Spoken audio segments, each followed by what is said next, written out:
देखिएगा, इसमें पहले हम आपको बताएंगे पहचान। पहचान होती है बच्चे हिंदी वाक्यों के अंत में चुका था, चुकी थी, चुके थे आदि शब्द आते हैं, और ऐसे भी वर्ड आ सकते हैं जैसे किया था, लिया था, दिया था। कार्य भूतकाल में समाप्त हुआ होगा। और इसका जो अनुवाद करने का नियम होता है बच्चे, इसकी सहायक क्रिया हैड होती है और मेन वर्ब के थर्ड फॉर्म का प्रयोग किया जाता है। आइए कुछ स्ट्रक्चर बनाए हैं उसको देखिए, फिर उसके बाद पहले हम आपको अफर्मेटिव सेंटेंस बता रहे हैं, फिर नेगेटिव बता रहे हैं। इसको बताने के बाद आपको बताएंगे सिंगल इंट्रोगेटिव, डबल इंट्रोगेटिव, जिसको हम सिंगल इंट्रोगेटिव को कहते हैं yes no type, double interrogative को WH वर्ड टाइप कहा जाता है। देखिएगा एग्जाम्पल, पहले स्ट्रक्चर देखिए, सब्जेक्ट लिखा जाएगा, फिर हैड, फिर वर्ब का थर्ड फॉर्म, फिर ऑब्जेक्ट, फिर रेस्ट ऑल वर्ड, मतलब जो शब्द और बचते हैं कि अफर्मेटिव का है। अगर वाक्य नेगेटिव हो गया तो सारा स्ट्रक्चर वही है, हैड के बाद आपको नॉट लगा देना है। एग्जाम्पल देखिएगा, जैसे कहा जाए राधा स्नान कर चुकी थी, इसका अनुवाद बनेगा बच्चे राधा हैड वाथेड। अगला एग्जाम्पल देखिएगा, वह चाय पी चुका था, इसका अनुवाद होगा बच्चे ही हैड टेकन टी। अगला नेगेटिव एग्जाम्पल बता रहा हूँ आपको, देखिएगा, मैं तुम्हें नहीं पढ़ा चुका था, इसका होगा बच्चे I had not taught you. एक एग्जाम्पल और देखिएगा, वे पत्र नहीं लिख चुके थे, इसका अनुवाद होगा they had not written a letter. और बच्चे ये तो आपका अफर्मेटिव और नेगेटिव का एग्जाम्पल हमने बताया, जिसको आप लोग नोट कर लीजिएगा। उसके बाद मैं आपको यस नो टाइप और WH वर्ड टाइप स्ट्रक्चर बना के एग्जाम्पल समझाता हूँ। इसको मैं मिटाना चाहूँगा।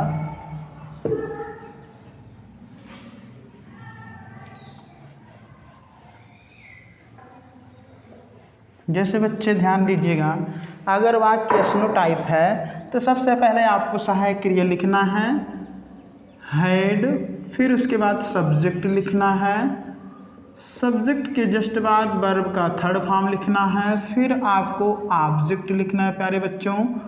उसके बाद जो अन्य शब्द बचते हैं रेस्ट ऑल वर्ड्स आपको लिख देना है जो बचने वाले हैं। और लास्ट में सॉरी बच्चों क्वेश्चन मार्क भी लगाना है, क्वेश्चन मार्क लगाइएगा। इसको हम कहते हैं यस नो टाइप सेंटेंस। ये यस नो टाइप सेंटेंस होता है बच्चों। इसका एग्जाम्पल आपको एक दो बता दें, फिर WH वर्ड टाइप का बताते हैं। इसका एग्जाम्पल होगा जैसे कहा जाए क्या रानी गांव जा चुकी थी, गांव जा चुकी थी। तो यहाँ आपको लिखना होगा, सबसे पहले हैड लिखना होगा, had Rani gone to village, क्या रानी गांव जा चुकी थी। अगला एग्जाम्पल देखिएगा, जैसे कहा जाए क्या अवधेश हिंदी पढ़ा चुका था।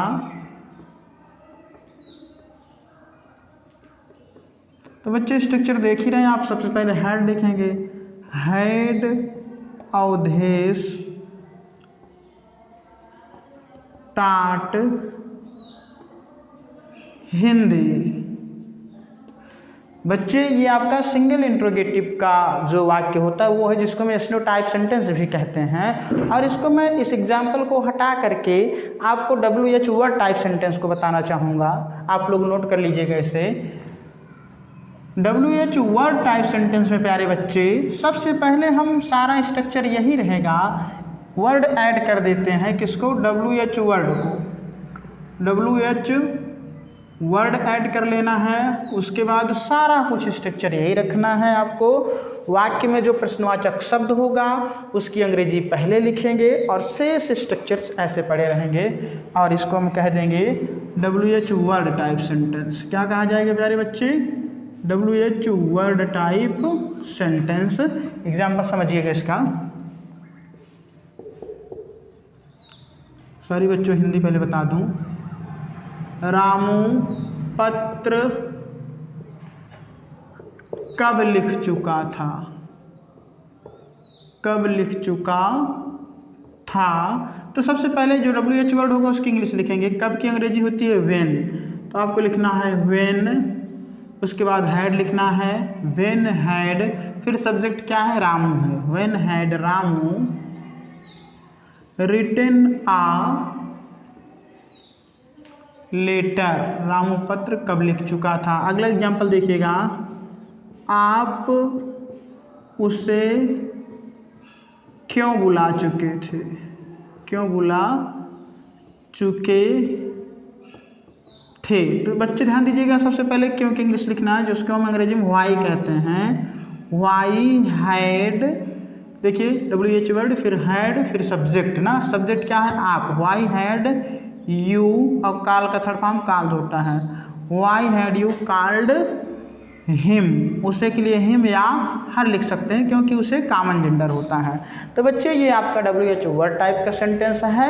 यदि वाक्य इंट्रोगेटिव के साथ साथ निगेटिव भी है तो सब्जेक्ट के तुरंत बाद आपको नॉट लगा देना है। जैसे एक एग्जाम्पल बताता हूँ आपको। जैसे कहा जाए, क्या सरिता विद्यालय नहीं जा चुकी थी? तो आपको कहना है had Sarita not gone to school. बच्चे याद रखना, चाहे सिंगल इंट्रोगेटिव का वाक्य होगा या डबल इंट्रोगेटिव का होगा, आपको हमेशा जब इंट्रोगेटिव के साथ साथ नेगेटिव है तो सब्जेक्ट के तुरंत बाद सब्जेक्ट सरिता है नॉट लगा देना है। बच्चे अब मैं आपको जो है जैसे पास्ट परफेक्ट टेंस में ही जब कोई दो कार्य होते हैं वो बाद या पहले शब्द से जुड़े होते हैं उनको बताने वाला हूँ। जो जैसे पहले वाला शब्द से जो वाक्य जुड़ा होगा वो जो कार्य पहले समाप्त होगा उसका पास्ट परफेक्ट टेंस में अनुवाद करेंगे और जो बाद में समाप्त होगा पास्ट इंडेफिनिट में अनुवाद करते हैं। पहले स्ट्रक्चर बनाते हैं उसके बाद आपको समझाते हैं एग्जाम्पल के माध्यम से। जैसे एग्जाम्पल सारी बच्चों स्ट्रक्चर बनाइएगा। Subject plus had plus V3 plus object और प्लस बिफोर प्लस फिर लिखना है subject plus V2 plus object. याद रखना बच्चे, ये जो मैं बात बता रहा हूँ आपको ये वाला स्ट्रक्चर, ये जब वाक्य पहले या पूर्व शब्द से जुड़ा होगा कोई दो वाक्य तब उस समय में इस स्ट्रक्चर का प्रयोग करेंगे। जैसे कहा जाए रामू के आने से पहले कल्पना सो चुकी थी। कल्पना सो चुकी थी। तो बच्चे याद रखना कल्पना सो चुकी थी तो इसका अनुवाद पहले करेंगे और इसका अनुवाद पास्ट परफेक्ट टेंस में करेंगे। तो ये वाला स्ट्रक्चर फॉलो करना है। Kalpana had slept, Kalpana had slept before Ramu. और ये जब दोबारा बिफोर के बाद वाला स्ट्रक्चर जो सब्जेक्ट है फिर V2 है, इसको अपना लेना है आपको। बिफोर रामू आना है तो केम लिखेंगे, वर्ब का सेकंड फॉर्म लगाना है बिफोर रामू केम। अगला एग्जाम्पल देखिएगा। मेरे जाने से पहले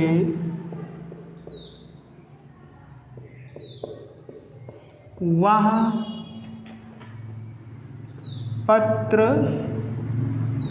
लिख चुकी थी। तो बच्चे याद रखना वह पत्र लिख चुकी थी तो subject had verb third form इसको अपनाना है। तो आपको कहेंगे she had written a letter before, मेरे जाने से पहले तो आई वेंट होगा बच्चे, क्योंकि दूसरा जो बिफोर के बाद वाला सब्जेक्ट है उसके बाद V2 लगा है, इसलिए हमको यहाँ वर्ब का सेकेंड फॉर्म जाना है, गो वेंट गान होता है। इस स्ट्रक्चर को फॉलो करना है। और याद रखना बच्चे, इसी के बाद मैं आपको बताना चाहूँगा, जब वाक्य बाद शब्द से जुड़ा होगा या पश्चात शब्द से जुड़ा होगा तब उसके लिए हम कौन सा स्ट्रक्चर फॉलो करेंगे, ये मैं आपको बताने वाला हूँ। स्ट्रक्चर लिखिएगा। इसमें फिर जो सब्जेक्ट है बाद वाला पहले हो जाएगा और इसमें वर्ब का सेकंड फॉर्म पहले हो जाएगी। फिर आपको लिखना है बच्चे ऑब्जेक्ट, और इस वाक्य को आफ्टर शब्द से जोड़ना है, आफ्टर, फिर लिखना है प्लस सब्जेक्ट। आपको सब्जेक्ट के बाद होगा आपका हैड, फिर बच्चे वर्ब का थर्ड फॉर्म लिखना है, फिर आपका ऑब्जेक्ट होगा। ये जब वाक्य बाद या पश्चात शब्द से जुड़ा होगा तो इसको अपनाना है। जैसे देखा जाए एग्जाम्पल के रूप में, राम के जाने के बाद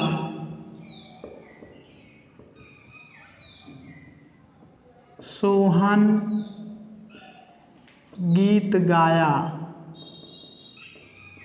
तो बच्चे अब हम इस वाक्य को पहले अनुवाद बनाएंगे इस स्ट्रक्चर के आधार पर। सोहन गीत गाया तो लिखना होगा Sohan sang a song after, Ram के जाने के बाद राम हैड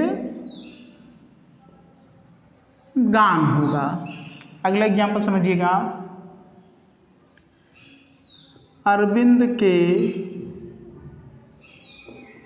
आने के बाद तुम रोए। किसका अनुवाद बनेगा बच्चे? सबसे पहले तुम रोए बनाएंगे इस स्ट्रक्चर के आधार पर। तो you wept after Arvind had come. तो इस तरीके से बच्चे जब वाक्य पहले या बाद शब्द से जुड़ा होगा तो दोनों स्ट्रक्चर मैंने आपको समझाया। आप उम्मीद करता हूँ कि बातें समझ रहे होंगे, और समझ रहे हैं तो चैनल को शेयर सब्सक्राइब करते रहें। धन्यवाद।